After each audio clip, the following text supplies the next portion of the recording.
Pilot demands black woman move VIP seats shocked when she orders a flight audit.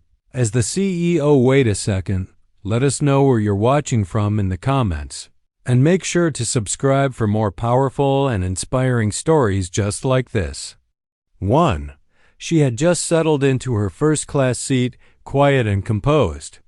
The flight hadn't even left the tarmac when the pilot walked out of the cockpit, scanned the cabin, and locked eyes on her. "You need to move," he said flatly. "These seats are for VIPs." She looked up, calm but firm. "And what makes?" "You think I'm not one?" he smirked. "Because I know who belongs here." What he didn't know, what he was seconds from discovering, is that this passenger had the power to ground every aircraft in his fleet. Watch till the end. Avery. Sinclair had built her aviation tech company from the ground up, literally. From a garage in Baltimore to boardrooms in New York, she had turned innovation into billions. Now, she was the newly appointed CEO of Skylynx, the very airline she was flying with that day.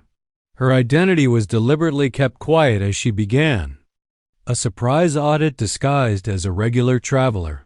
Dressed in jeans, a blazer, and her natural curls, she walked onto the flight without a single assistant or fanfare. Just her and her tablet. Taking notes. She was here to observe how staff treated passengers, all passengers.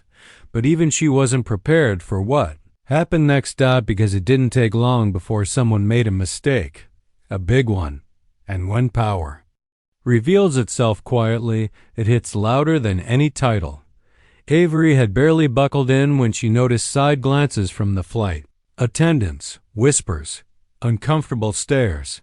Then the pilot appeared out of the cockpit and marched toward her seat. "Need to move.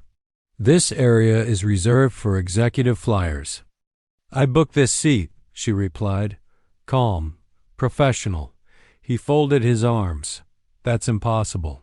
First class is for top-tier members and company guests, not casual travelers." That pause. That look. Everyone around her knew what he meant. Woman across the aisle looked away. A man nearby shifted awkwardly. The silence wasn't just uncomfortable, it was complicit. Avery leaned forward. "Sir, I suggest you check the passenger list again." The pilot scoffed. "Ma'am, don't make this difficult. You'll be more comfortable in economy anyway." But before she could respond, a flight attendant rushed over, whispering something into the pilot's ear. His eyes darted to the name on his manifest, then back at her face. The color drained from his cheeks, because right there, next to her seat number, was her name, Avery Sinclair, CEO. The same woman who just acquired controlling interest in the airline. The same woman who had the authority to suspend his license, and she hadn't said a word about it until now. Avery stood. The cabin watched in stunned silence. She pulled a badge from her bag, executive clearance, and handed it to the pilot. "You've just failed the company's internal bias test," she said. He looked at the badge, hands trembling. "Effective.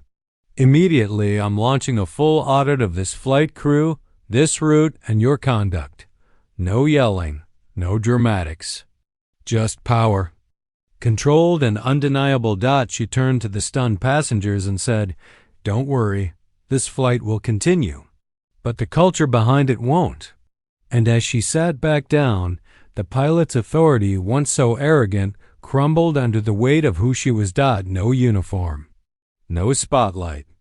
Just a black woman with the power to change the air above us. When the flight landed, the pilot was quietly escorted off the tarmac. Not fired yet, but reassigned pending investigation. Avery didn't need revenge. She wanted reform. The following week, Skylynx announced sweeping changes, unconscious bias training, secret audits, and a hotline for in-flight discrimination. Avery's internal report? Confidential, but its impact? Loud. She didn't share the story to shame the man. She shared it to expose a system, because racism isn't always shouted, it's assumed. It's in who we question, who we doubt, and who we think doesn't belong. So next time someone takes a seat you think isn't theirs, ask yourself, are you sure or just assuming? Where are you watching from? Drop your city and country in the comments. Let's talk. Have you ever been judged before people knew who you were? Take care.